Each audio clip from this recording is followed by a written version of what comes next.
तो हम निकालेंगे लूका रचित सुसमाचार उसका 23 अध्याय उसका 34 वचन। यहाँ पे लिखा है, हे पिता इन्हें क्षमा कर क्योंकि ये नहीं जानते कि क्या कर रहे। ये वाणी बड़ी ही गंभीर है। ये वाणी जो है एक पिता से की गई प्रार्थना है और इसकी गंभीरता को समझना हमारे लिए बहुत ही जरूरी है।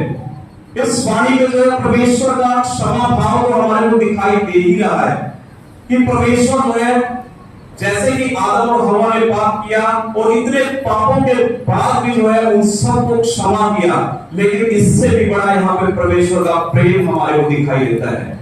जैसा कि अभी वचन मैंने पढ़ा, यूहन्ना 3:16 में लिखा हुआ है कि परमेश्वर ने जगत से इतना प्यार किया कि उसने इकलौता पुत्र दे दिया ताकि जो कोई उस पर विश्वास करे वो नाश ना हो बल्कि अनंत जीवन पाए। ये जो बात यहाँ पे हो रही है, आप देखते हैं कि ये उस समय की है कि जब प्रभु यीशु मसीह को जो है क्रूस पर लटकाया जा रहा है। उससे पहले आप देखिए, जो लोग प्रभु यीशु मसीह को एक मसीहा मानते थे, जो उसके साथ चलने की कसमें खाते थे, वो लोग भी आज के दिन प्रभु यीशु मसीह के खिलाफ बोल रहे हैं कि उनको क्रूस की मृत्यु दी जाए। न जाने कितने जालिमों ने उनके ऊपर कोड़ों की मार को डाला। 39 कोड़े प्रभु यीशु मसीह के ऊपर जो है मारे गए और उनके दाढ़ी के बाल नोच दिए गए, उनके सिर के ऊपर जो है कांटों का ताज पहनाया गया।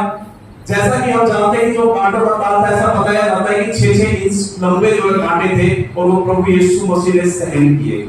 वो निर्दोष था, उसका कोई कसूर नहीं था, लेकिन किस लिए? केवल इसलिए कि हमारे पाप क्षमा किए जा सके, हम बच जाएं, हमारा उद्धार हो, हमारी मुक्ति हो, हमारे को एक नया जीवन मिले। तो इससे बड़ा प्रेम कौन कर सकता है? कोई भी नहीं कर सकता है।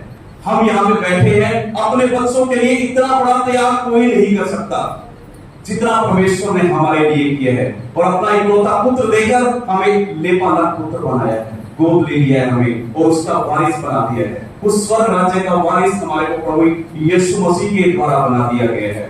तो ये बड़ी ही गंभीर बात है। तो हम देखते हैं थोड़ा सा कि क्या अर्थ होता है क्षमा का, क्योंकि ये वचन क्षमा के ऊपर है। क्षमा जो है बाइबल के अनुसार, अगर कुछ लोग ऐसा देखें कि माफ करना, नहीं, केवल और केवल माफ करना ही क्षमा नहीं है। ये एक जीवन शैली है, ये अपने अंदर ढाली गई एक डेली का रूटीन है, जिसके द्वारा अगर कोई भी व्यक्ति हमारे खिलाफ कुछ भी साजिश रखता है, हमारे खिलाफ कुछ भी करता है, हमारा बुरा करता है, तो हम उसके प्रति उदार हो जाएं। ना कि हम अपने आक्रोश को दिखाएं, ना कि हम अपने क्रोध को दिखाएं, ना कि हम अपने उस वैर और विरोध को दिखाएं, बल्कि मसीह की आत्मा हमारे अंदर है तो हमारे को उद्धार दिखाना है, हमारे को विनम्रता दिखानी है, क्योंकि मसीह ने यही किया। देखो, फिर से उसी मंजिल की तरफ अगर हम जाते हैं तो उसके ऊपर इतनी यातनाएं डाली गई, लेकिन फिर भी प्रभु यीशु मसीह ने उन लोगों के प्रति किसी भी प्रकार का बैर और विरोध नहीं दिखाया, किसी भी प्रकार का क्रोध नहीं दिखाया, बल्कि उनको माफ करने के लिए उस पिता से प्रार्थना की। और पिता से कितनी शिद्दत से वो प्रार्थना करते हैं कि हे पिता, इन्हें माफ कर, ये नहीं जानते कि ये क्या कर रहे हैं। तो इसी प्रकार हम अपने हृदय को विनम्र करें। वो व्यक्ति जिसको हमें लगता है कि ये मेरे खिलाफ साजिश से रच रहा है, ये मेरे खिलाफ कुछ कर रहा है, हम उसके प्रति विनम्र भाव को दिखाएं, हम दया भाव को दिखाएं और उसको क्षमा करें। मेरे को याद आ गया, अभी पास में यहाँ पे एक महिला की स्टोरी जो है सुनाई थी कि एक महिला कहती है अपने पादरी से जाकर कि ये मुझे बहुत गालियां देता है, मेरा पड़ोसी बहुत गालियां देता है, मुझे भला हुआ कहता है। लेकिन उसने क्या कहा कि प्रभु का वचन कहता है कि क्षमा करो। तो उस महिला ने उसको क्षमा किया और एक महीने बाद वो व्यक्ति उससे बहुत अच्छे से पेश आने लगा। मेरे प्रियो, ये वचन हमारे को सिखा रहे हैं कि यदि हम मसीह के इस जो वचन को अपने अंदर ढाल लेंगे, उस जो एक क्षमा का भाव है उसको अंदर अपने ढाल लेंगे, तो सच में वो व्यक्ति जो आज हमारे खिलाफ है, वो एक दिन हमारे साथ प्रेम का व्यवहार करने वाले हैं। हालेलुया। तो यहाँ पे जो है एक दो वचन जो है मसीह जो बाइबल के हैं वो उदाहरण हमारे को दिखा रहे क्षमा के बारे में। जैसा कि मत्ती अध्याय 6 और उसके 14 और 15 वचन में लिखा हुआ है, यदि तुम मनुष्य के अपराध क्षमा करोगे तो तुम्हारा स्वर्गीय पिता भी तुम्हें क्षमा करेगा, परंतु यदि तुम मनुष्य के अपराध क्षमा नहीं करोगे तो तुम्हारा पिता भी तुम्हारे अपराध क्षमा नहीं करेगा। ये वचन हमारे लिए बहुत ही महत्वपूर्ण है। जैसा कि प्रभु ने हमें सिखाया कि क्षमा करो, वचन कहता है कि यदि हम पहल करेंगे, यदि हम कोई बात चाहते हैं कि सामने वाला हमारे साथ ऐसा करे तो पहल हमारे को करनी है, तो हमें जो है क्षमावान बनना है इस वचन के अनुसार। कोई भी व्यक्ति हमारे खिलाफ बुराई करता है तो हमें उसको क्षमा करना है, ताकि जो अपराध हम करते हैं, क्योंकि लिखा है वचन में कोई ऐसा व्यक्ति नहीं है जिसने कोई पाप ना किया हो। हम हर रोज निरंतर पाप करते हैं, हम हर रोज प्रभु की आज्ञाओं को टालते हैं, उसके खिलाफ बोलते भी हैं और उसके वचनों को नहीं मानते, उसके वचनों को पढ़ते नहीं हैं। ये जो अपराध हम कर रहे हैं, यदि हम दूसरों के अपराध को क्षमा करेंगे तो परमेश्वर निश्चित जान लो कि हमारे अपराधों को जरूर क्षमा करेगा। हालेलुया। यहाँ पे जो है परमेश्वर ने बाइबल में बहुत सारे ऐसे एग्जाम्पल है जिसमें बहुत सारे रोगी ऐसे आए, बहुत सारे कोढ़ी ऐसे आए, बहुत सारे पापी ऐसे आए जिनके प्रभु यीशु मसीह ने अपराधों को क्षमा किया। वो लहू बहने वाली स्त्री जिन्होंने उसके वस्त्र को ही छू लिया था, प्रभु ने उसको माफ किया। वो एक स्त्री जो पाप में घिरी हुई थी, उसने कहा कि प्रभु तू मेरे को क्षमा कर, तो प्रभु ने उसे क्षमा किया। लकवे के रोगी को क्षमा किया। न जाने ऐसे कितने एग्जाम्पल है। पतरस ने कहा जब प्रभु यीशु मसीह को कि यदि मेरा भाई मेरे विरुद्ध पाप करता है तो मैं कितनी बार उसको क्षमा करूं, तो परमेश्वर ने बड़ा ही शिद्दत से उत्तर दिया कि तू 7 बार नहीं वरन 7 का 70 बार माफ कर।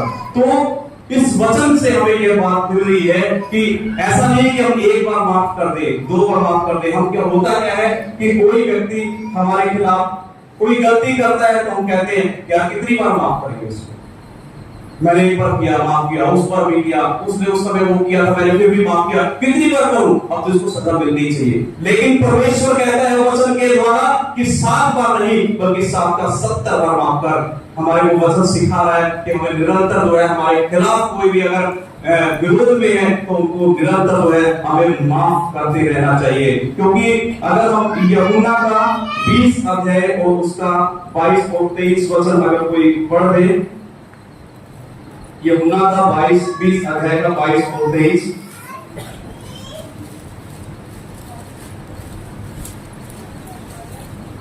यह कहकर उसने उन पर फूंका और उनसे कहा, पवित्र आत्मा लो, जिनके पाप तुम क्षमा करो वे उनके लिए क्षमा किए गए हैं, जिनके तुम रखो वे रखे गए हैं।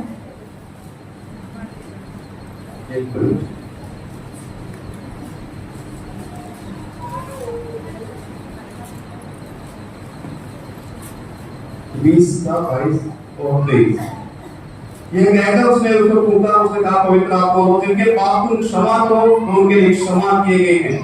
तो यहाँ पे जो है लिखा है कि अगर तुम पापों को क्षमा करोगे तो वो तुम्हारे लिए भी जो है क्षमा किए गए हैं। और एक वचन और हम देख के जो है इसको खत्म करेंगे। मत्ती का 26 अध्याय और उसका 27 और 28 वचन हम पढ़ेंगे क्योंकि बहुत ही इंपॉर्टेंट है हमारे लिए। 26 का 27 और 28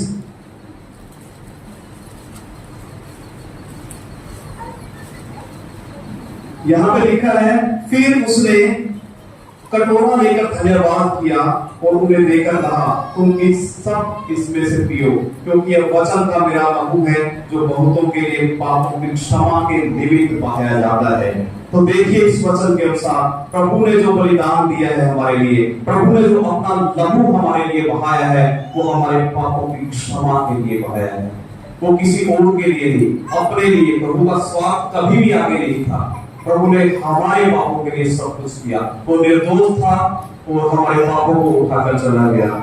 देखते हैं कि अगर हम एक व्यक्ति को क्षमा करते हैं तो हमें क्या मिल सकता है। लेकिन हमें किसी बात की कोई उम्मीद नहीं होनी चाहिए क्योंकि उद्धार मिल चुका है। जैसा कि यूहन्ना 3:16 में लिखा हुआ है, उसने हमसे प्रेम किया है और हमने अगर उसके ऊपर विश्वास किया तो हमारा उद्धार हो चुका है। उसके बावजूद भी अगर हम किसी व्यक्ति को क्षमा करते हैं तो देखिए हमारे मन के अंदर आत्मिक शांति आती है, हमें बड़ी खुशी होती है, मन से हम प्रफुल्लित होते हैं, लगता है कि आज हमने कोई बहुत बड़ा काम किया है।